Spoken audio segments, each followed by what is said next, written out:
Adamu na Eva bamaze gukora icane bo buguruye irembo ry'urupfu ngo rugere ku bantu, ariko urupfu rwari rusanzwe ruri mu bitekerezo by'Imana. Kubyara abakobwa gusa nabyo biri mu ngaruka z'icyaha, no gupfusha biri mu ngaruka z'icyaha, no kubyara abahungu gusa biri mu ngaruka z'icyaha. Kayini rero ntimukaje muri abibaza aho yakuye abana, aho yakuye umugore yarongoye mushiki we, ariko kuko yabaye igicamuke ntibyamubuje kurongora mushiki we. Kw'Imana izi byose, izi nibizaba imbere. Kubera iki Imana yishujije gusenga everyday, gusenga buri munsi.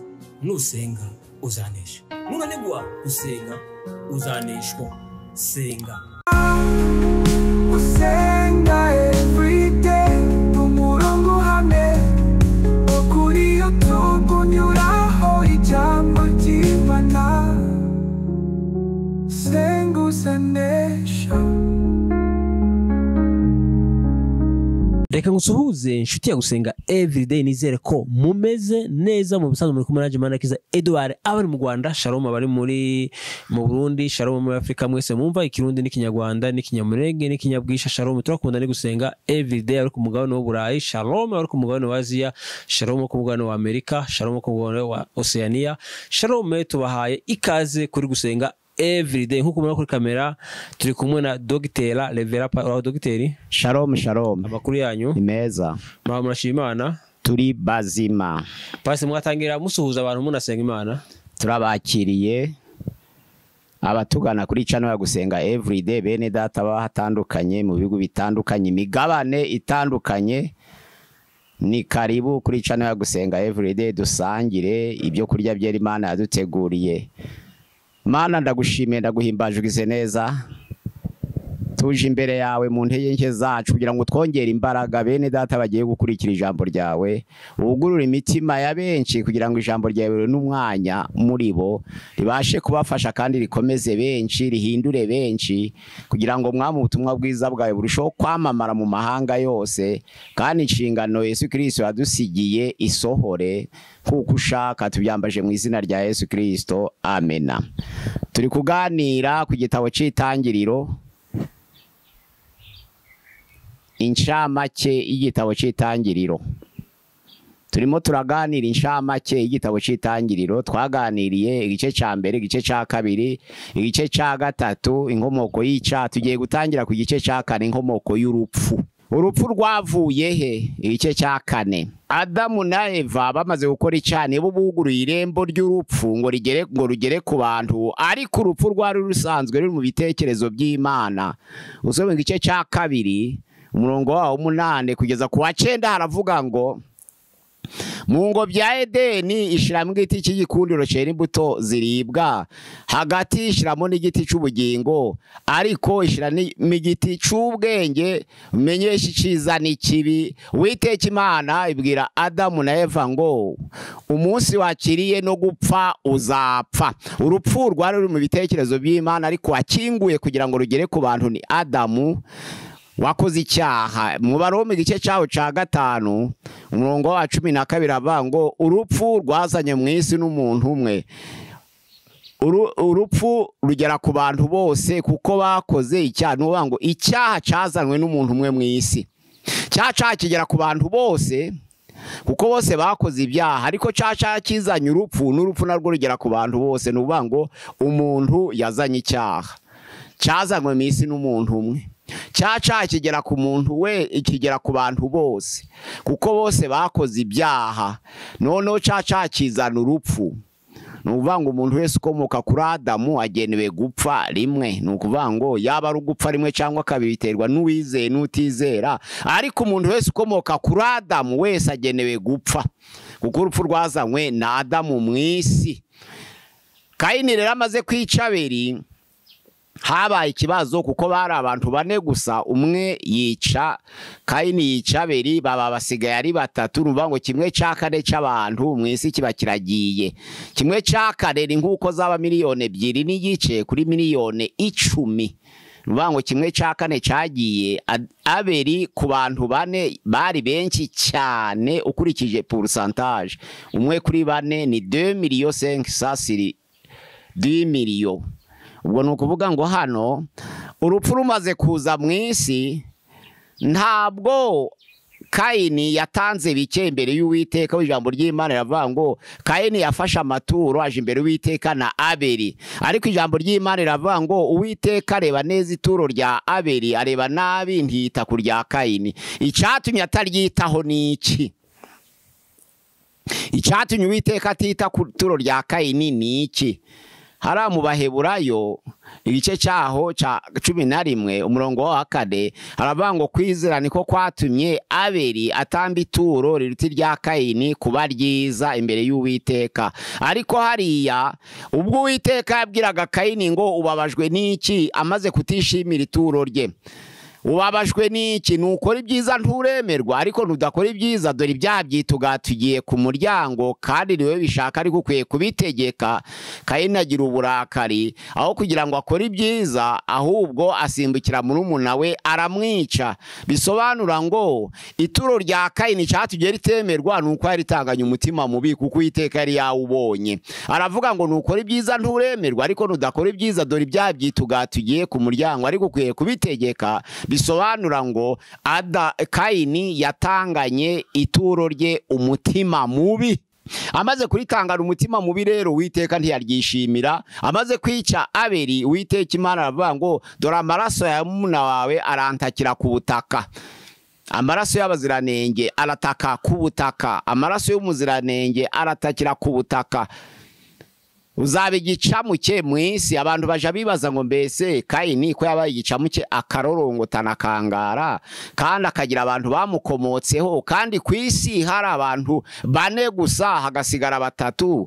Ubwo nukuvuga ngo yarongoye nde? Nuko abantu babifatanya cyane, ariko Adamu na Eva baramye igihe kirekire, kandi mu gihe cy'ubuziranenge bari bararemewe kudapfa.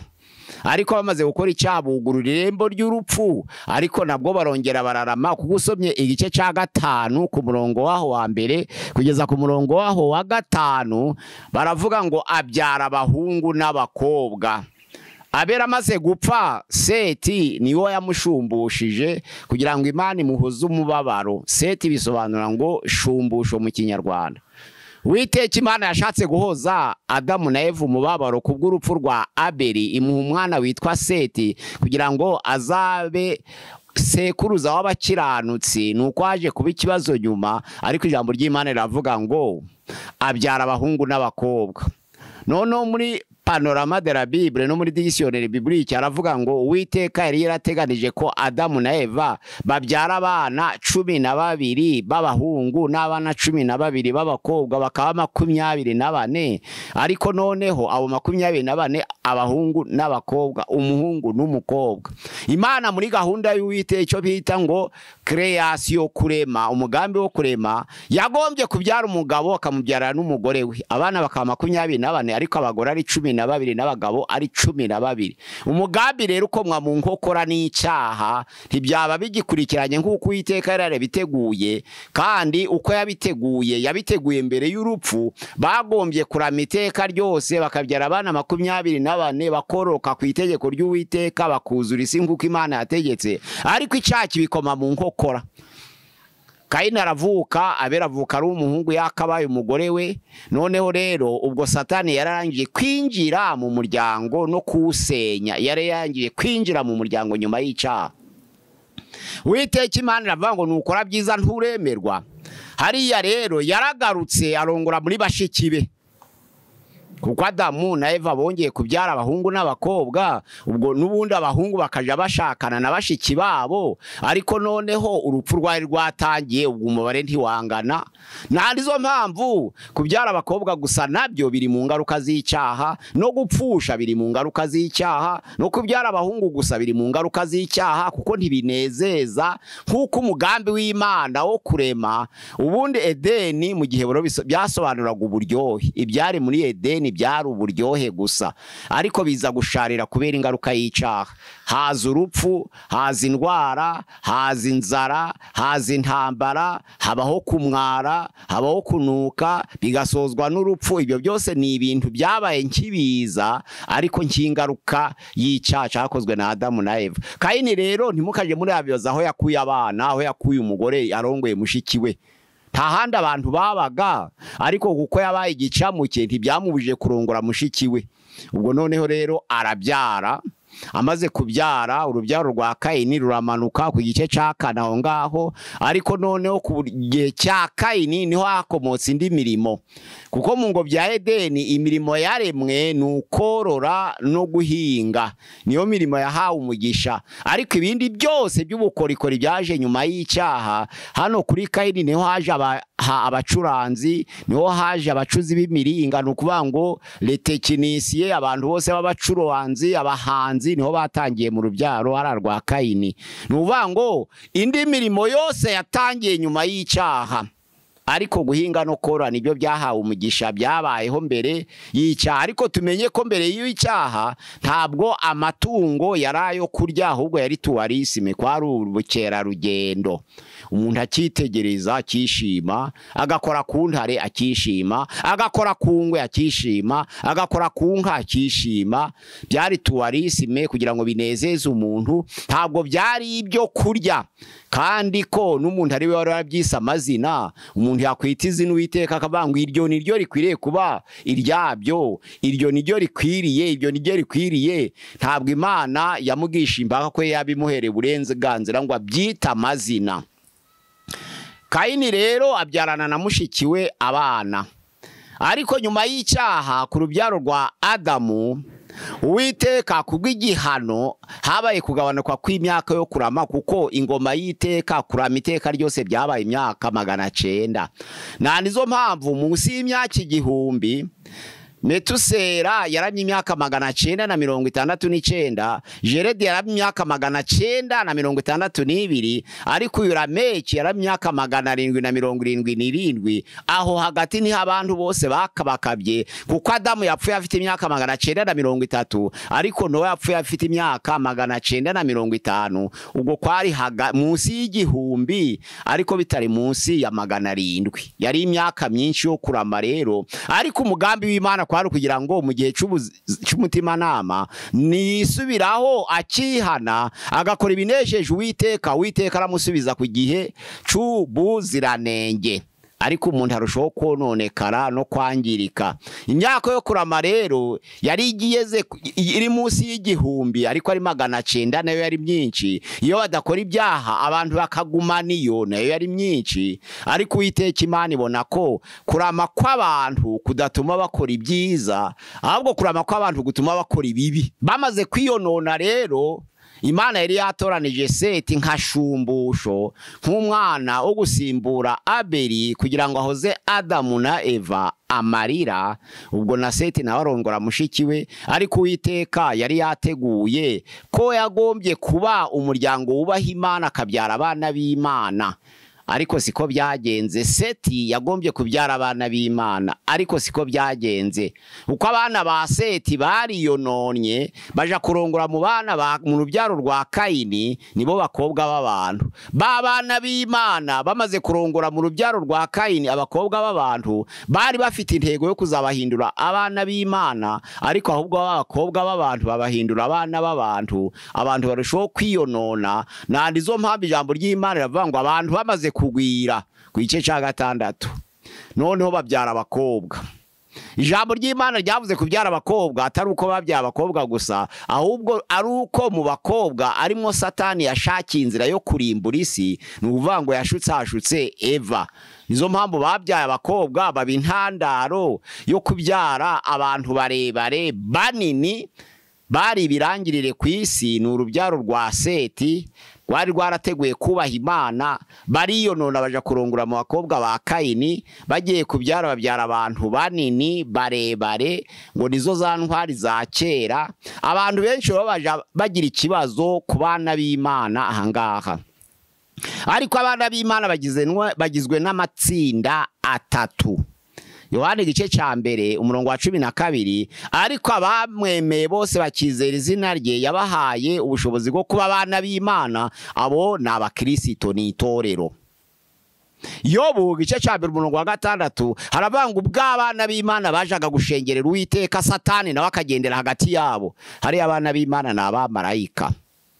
ariko none ntabwo bari abamarayika aribo bavuye mu ijuru ngo baze barongora abantu ku isi, kuko ntabwo ibintu bidahuje koromozome bibyarana. Oya, serire zibyara habyarana ibinganya koromozome. Hari abantu baje bagakora ibiganiro bakavuga ngo iriya nka ngo iba nabi, ngo kera inka zacu zarishaga hagati hafi ya parike, ngo nuko ngo iriya nka yacu ngo yimijwe n'imbogo. Ntibibaho, kuko imbogo n'inka ntabwo binganya koromozome. kandi noneho rero gestation, amezi y'imbogo ni amezi 10, ay'inka ni amezi 9. ntaho byabyarana rero, ntabwo imbogo yabyarana n'inka, kuko amezi y'imbogo ni 10, amezi y'inka ni 9, kandi ntaho zinganya koromozome. ntaho byashoboka rero ngo inka zacu zarishije hafi ya parike, ngo noneho ngo inka yacu ngo yimwa n'imbogo, ngo nizo mpamvu ngo ubona ngo ikarishe, ngo yanga abantu, ngo irakarishe nyine, ngo kuko yabyawe n'imbogo. Ntabwo imbogo yabyarana n'inka, n'inka ntiyabyarana n'imbogo, kirazira.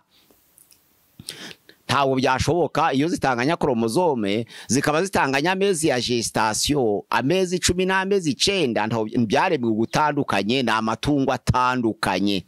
ngo imbwa ntabwo abantu bazayikira ngo kuko ngo imbwa yacu ngo yasenganije n'ingwe. Oya, ntabwo imbwa yashobora gusenganya n'ingwe ngo none bibyara imbwa karishe. Oya, ibyo ni ibinyoma by'abantu, ni ibyiyumviro, ni ibitekerezo biri mu bantu. Ahangaha rero ntabwo abamarayika bamanutse ngo barongore abantu ku isi, kuko n'abamarayika nabo bavugwa nk'aho ari abana b'Imana muri Yobu igice cya 1 umurongo wa 6 n'igice cya 2 umurongo wa 2. ubwo abana b'Imana bazaga gushengerera Uwiteka na Satani nawe akaba hagati yabo, icyatumaga zana nabo nuko bari abamarayika. Abamarayika rero nabo bakira izina ry'abana b'Imana muri Yobu igice cya 1 umurongo wa 6. abana b'Imana bisobanura abamarayika, ariko ntabwo aribo bamanutse ku gice cya 6 ngo baryamane n'abakobwa bo ku isi. Oya, nkuko bamwe babivuga. Oya, ahubwo urubyaro rwa Seti, abahungu ba Seti nibo biyononye baja kurongora abo bakobwa ba Kayini, bibwira ngo bazabahindura abana b'Imana. ariko abakobwa ba Kayini kuko bari baravukanye umutima mubi nyine nkuko na se agira umutima mubi, ahubwo kugira ngo abana ba Seti bigisha abana ba Kayini ibyiza, ahubwo abakobwa ba Kayini bigisha abahungu ba Seti bibi, none bahinduka abana b'abantu. Nandizo mpamvu byababaje Imana cyane. Ijambo ry'Imana ravuga ngo kwibwira kose imitima yabo aba bantu ari kubi iteka ryose.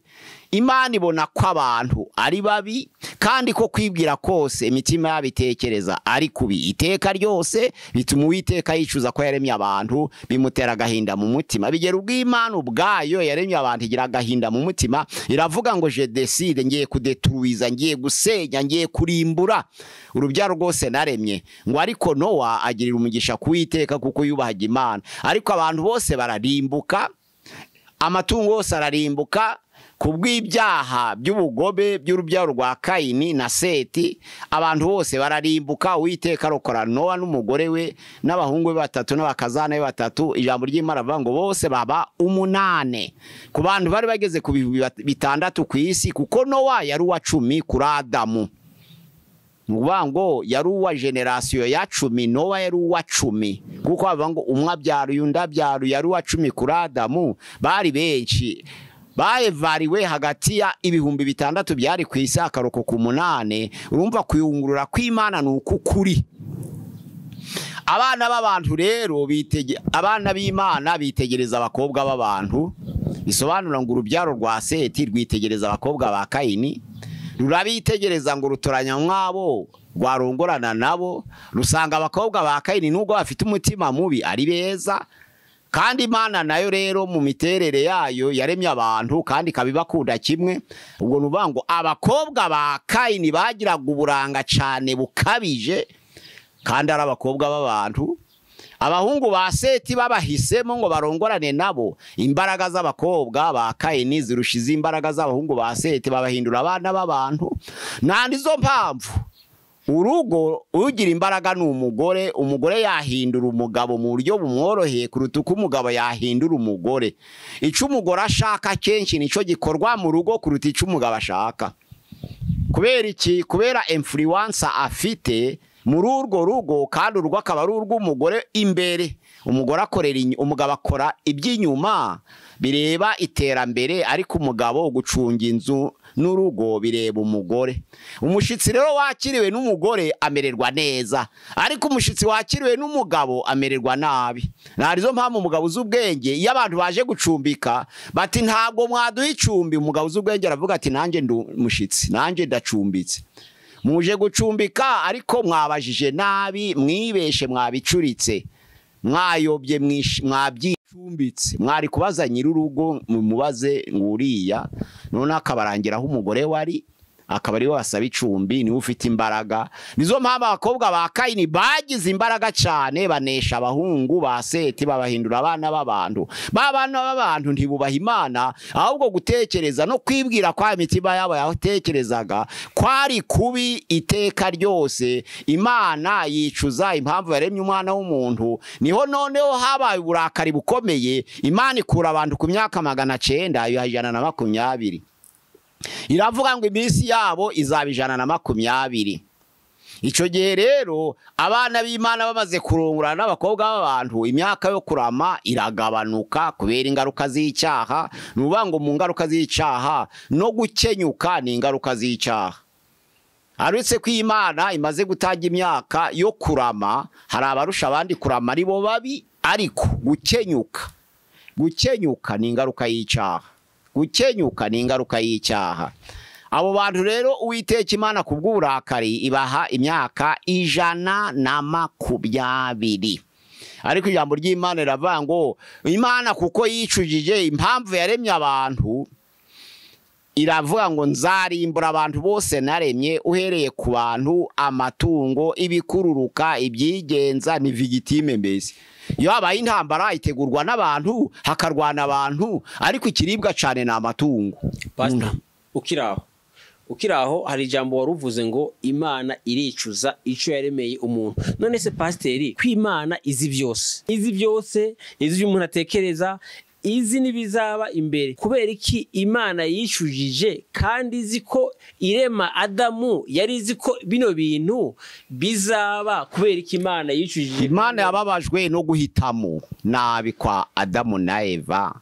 Imana yababajwe no guhitamo kw'aba bantu, kandi hari ibyiza n'ibibi. Imana yaremanye umuntu gutekereza, Imana iremana umuntu kumenya, Imana iremana umuntu guhitamo, Imana iremana umuntu umudendezo. Ni ibintu bine Imana yaremanye umuntu itongera kwivangamo. Iyo Imana igushize imbere ikibi n'iciza, kandi ufite ubushobozi bwo guhitamo ikibi n'iciza, ntabwo wongera kubyivangamo. Itangiriye igice cyaho cya 2 umurongo wa 7 havuga ngo Uwiteka Imana imaze kurema umuntu mu mutkungugu, imuhumekeramo umwuka w'ubugingo, none haba ubugingo buzima. Abaye ubugingo buzima atandukana n'ibindi biremwa gutekereza. Amaze gushobora gutekereza, Imana ntiyongera kwivanga mu guhitamo kwe. Ugutegeka kwa 2:30 umurongo wa 15 haravuga ngo dore nshize imbere yawe ibyiza n'ubugingo, ibibi n'urupfu, hitamo. Kandi naguhaye umwuka w'ubugingo ugushobora guhitamo ibyiza, ariko kuko umwuka wawe waguhitiyemo ibibi, bigumane. Nico Imana yahitiyemo umuntu, ntabwo Imana yongeye kwivanga mu byo yaremanye umuntu. Kuko umuntu afite ubushobozi bwo guhitamo iciza n'ikibi, ntabwo Imana yakongera kugaruka ngo ivuge ngo hitamo iki, kandi yaramuhaye ubushobozi bwo guhitamo iciza. Oya. Nandizo mpamvu kuvuga ngo Imana irabizi ntibisobanura ngo Imana niyo yabiteye. Imana izi ko abantu bazapfa, ariko ntabwo ari yo ituma bapfa, kuko Imana ntabwo yaje mu mugambi wo kugira ngo abantu bapfe. Gupfa ni ingaruka y'icyaha, ariko Imana izi ko bazapfa, kandi izi ko abahisemo nabi bose bazabura ubugingo buhoraho, bazabura ubugingo kuko bahisemo nabi. Kandi Imana iri kubireba, kuko bashoboye guhitamo ibyiza bakabona ubugingo buhoraho, cyangwa bagahitamo ibibi bagapfa. Imana ibyirabizi nta kizi. None se ko Imana ibizi, kubera iki yicuza? Imana yaricujije kubera umuntu ahisemo nabi, ntakoreshe ubushobozi Imana yamuremanye. Kandi izi byose, izi byose nyine. None ko izi byose izi ko umuntu azagirane, azakora ibidashaka, hanyuma ikicuza, kandi Imana izi byose. Izi byose nyine yaricujije guhitamo nabi k'umuntu.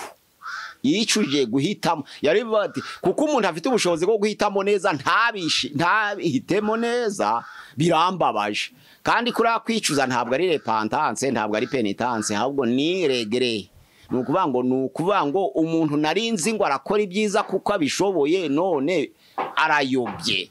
Imana rero yari izi ko umuntu azahitamo nabi ariko si yamubwiye ngo hitamo nabi, ariko yamushizemo ubushobozi bwo guhitamo neza. Icyo nico yicujije. Kuki nkuremana ubushobozi bwo guhitamo ibyiza ugahitamo ibibi, kandi ufite umwuka w'ubugingo ukabutandukanye n'ibindi biremwa? Nico ngico yicuzaga. Uwiteka Imana rero yicuza impamvu yaremye abantu, bimutera agahinda mu mutima. Ntabwo ari confession, ntabwo ari repentance, ntabwo ari penitence, ahubwo ni regret.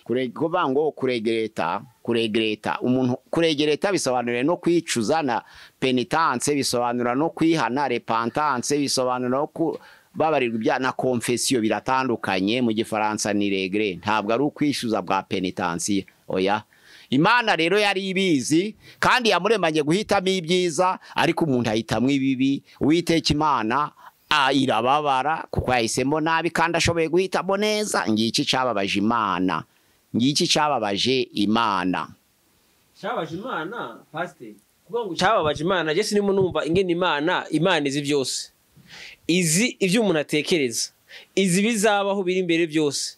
Kubera ko Imana yari izi yuko umuntu azi, Imana iko yari izi yuko abana ba Seti, abana ba Seti bazakunda abana ba Gahini. Ko Imana izi byose, Imana izi byose irema nitangira byose ko arizo ko bizabaho, yarangiza ikicuza. Nizo mpamvu kumenya no gutuma biratandukanye. Kumenya no gutuma biratandukanye. Ni njubiteye cyangwa wahisemo mbizi. Gute bitandukanye? Bitandukanye n'amagambo bisobanura seriki ya influence. Kuvuga ngo influence no kuvuga ngo avoir connaissance biratandukanye. Biratandukanye. Kuvuga ngo narinzi kurabi nzi kuzakora ibi, no kuvuga ngo ndakutegetse ja gukora ibi biratandukanye. None se uwo n'umuntu, ibyo ni ku muntu, none Imana ko atari umuntu. Yego nyine ijambo ry'Imana riravuga ngo Imana yaremye umuntu usa nayo. Ariko ubwo bushobozi Imana yarabumuhaye. Yaremye umuntu usa nayo, imushiramo umwuka w'ubugingo kugira ngo ashobore gutekereza nkayo. Izo mpamvu yicujije, impamvu atashoboye gutekereza neza. Ijambo ry'Imana riravuga ngo dore umuntu abaye kimwe muri twe, kwari kugira ngo ase n'Imana, agire ishusho y'Imana, ase nayo n'uwo mwuka w'ubugingo anatekereze nkayo. Imana rero ibabazwa nuko atakoresheje ibyiza kandi abifite. Nico ngico. Kandi noneho rero ibintu bine yaremanye umuntu itabasha kwivanga, nuko harimo n'umudendezo. Nico catumye gusa kuvuga ngo namuremanye gutekereza, agira kumenya, agira ubushobozi bwo guhitamo mu mudendezo. Mjivanzemo naba nivuguruje mu mudendezo nahaye umuntu. Nandizo mpamvu Paulo yavuze mu Bagalatiya 5:13 ngo mwahamagari umudendezo, ngo ariko bamwe bakoresheje wa mwidendezo urwitwazo rwo kugendera mu mubiri. Arega n'abagendera mu mubiri Imana irabireba, n'abazawugendera mu mubiri Imana irabireba, n'abazakora ibya kabiri Imana irabireba, ariko yabahaye umudendezo wo guhitamo kugira ngo batumva ko bari mu bubata. Niyo principe de la création, ni principe ntivanga mu byaduhaye. Oya, ahubwo irakubwira ngo hitamo neza kuko ufite ubushobozi. Noneho rero ibyo itaguhaye irabigukorera. Nukuvuga ngo urubyaro rwa Kayini rero rugira influence cyane, rugira imbaraga kuko ariko rwari rurimo abagore. Noneho ruhindura abahungu ba Seti. Abana b'Imana itsinda rya gatatu ni urubyaro rwa Seti. Abana b'Imana itsinda rya mbere ni abakristo, itorero ry'Imana. Abana b'Imana itsinda rya kabiri ni abamarayika, Yobu igice cya mbere umurongo wa 6. Abana b'Imana itsinda rya gatatu ni urubyaro rwa Seti, biyononye bakaja kurongora mu rubyaro rwa Kayini. Seti na Kayini barabyaye, bose barororoka bagira abana benshi, ariko ubwo imyaka yo kurama ibiragabanutse ku gice cya 6. Abasubiye igisigaye inyuma ubwo bagera kuja babaha isezerano ry'uko bazarama imyaka 120. Nubwo nyuma y'umwuzure gato bayirengeje, ariko niyo bari kuganaho 120. ni shiti ikomeye, ni ukumanuka gukomeye kuva ku myaka 900 ukagera ku myaka 120. Cari ikibazo gikomeye kuko kugabanuka kw'imyaka yo kurama, ariko nta kundi byagenda, yari ingaruka y'icaha. Ubwo ni ukuvuga noneho rero tumenye ko marayika ntabwo yarongora umuntu ngo babyarane. Oya, inda ya Yesu Kristo yari serire, uremangingo bwari ubw'umwuka wera, ntabwo bwari ubwa marayika. Marayika yari intumwa yo kuburira Yosefu mu nzozi, ariko ntabwo ari we. Inda ya Mariya ntabwo yari ya marayika, ahubwo yari y'umwuka wera.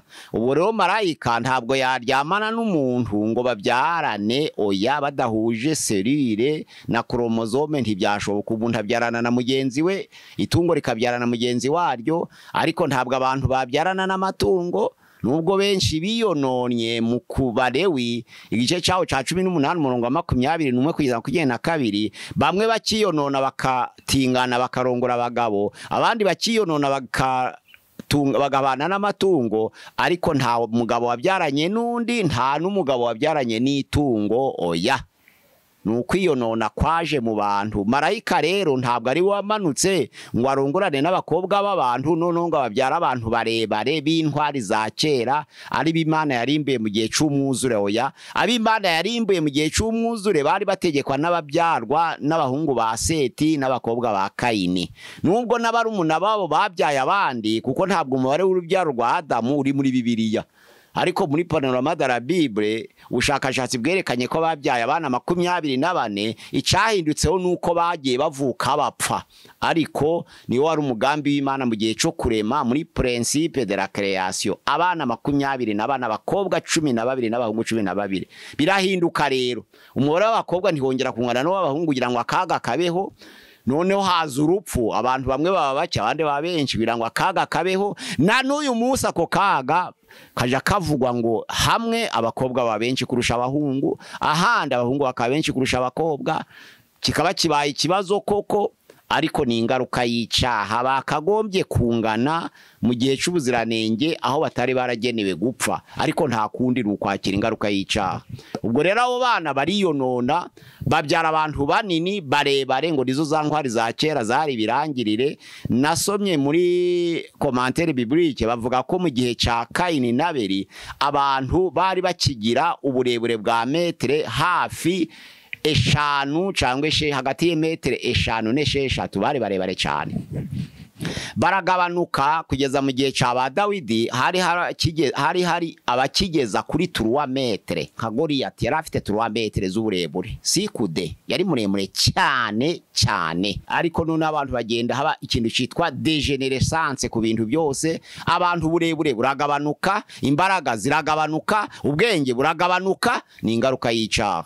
Ntabwo abantu ari abanyabwenge nk'abakera, ntabwo bafite imbaraga nkiza kera, nta nubwo ari barebare nk'abakera, kuko umuntu wa kera w'umugabo yafataga imbogo ntimuve mu maboko. Ariko uyu munsi wa none umuntu ari kubona n'inzoka akarara adasinziye, umuntu ari kubona imbeba akarara adasinziye, kandi yarafataga imbogo ntinyiganyige. Urumva ico cyitwa degenerescence, kunambuka no gutezuka mu bintu byose, muri gahunda zose. Ni ingaruka y'icaha. Imana yacu idufashe kugira ngo tumenye iyo ingaruka y'icaha ico yakoze mu bantu. Imyaka yo kurama yaragabanutse, uburebure bwaragabanutse, imbaraga zaragabanutse, ubwenge bwaragabanutse. Ni ingaruka y'icaha, kuko byose bisozwa n'urupfu.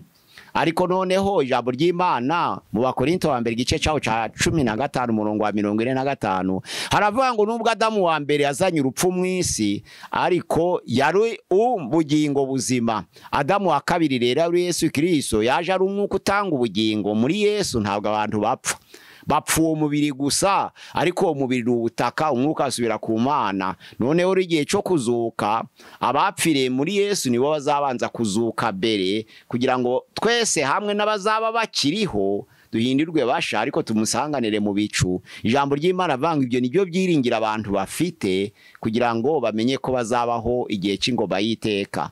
Imana yacu idufashe, Imana yacu dukomeze kugira ngo abantu bubahirize ibintu bin'Imana yaremanye umuntu, abantu bubahirize gutekereza, abantu bubahirize kumenya, abantu bubahirize guhitamo, abantu bubahirize umudendezo, kugira ngo iherezo ry'abantu rizabe ryiza. Naho abantu nibatekereza nabi bakibwira kubi, bizaba nk'abo mu gihe ca Nowa, aho kwibwira kwa imitima yabo atekereje ariko biteka ryose bigatuma n'Imana ubwayo bitera agahinda mu mutima. Ico gihe abantu bakomeza gutera Imana agahinda. Ariko nidutekereza neza, tukamenya neza, tugahitamo neza, tugakoresha umudendezo wacu neza, Imana yacu izaduha iherezo ryiza kandi tuzaraga ubugingo buhoraho muri Yesu Kristo. Amena. Basi reka tugushimire, tukubwire ngo Imana iguhe umugisha. Reka dushimire nawe rubanye n'utumunigane, tukubwire ngo Imana iguhe umugisha. Pastor sinzi ko kindi wakongeraho. Kuri channel ya gusenga everyday abadukurikira ni 078 gatandatu gatandatu 9 gatandatu gatandatu 20 078 078 gatandatu gatandatu 9 gatandatu gatandatu 20 kuri channel ya gusenga everyday abakurikira ibiganiro n'ababazi bibazo. Nuko biri tugeze ku gice ca gatandatu mu nshamake y'itangiriro. Ubutaha tuzakomeza kuri 7 dutyo kugeze tuzarangiriza igitabo c'itangiriro. Imana iduhana umugisha. Pastor akoze, reka tubabwire mwese mwari mukurikira ikiganiro byacu, tubabwire ngo higano naho ubutaha. Shalom shalom. Shalom. Usenga everyday umurongo hamwe ukuri utugunyuraho ijambo ry'Imana. Senga usane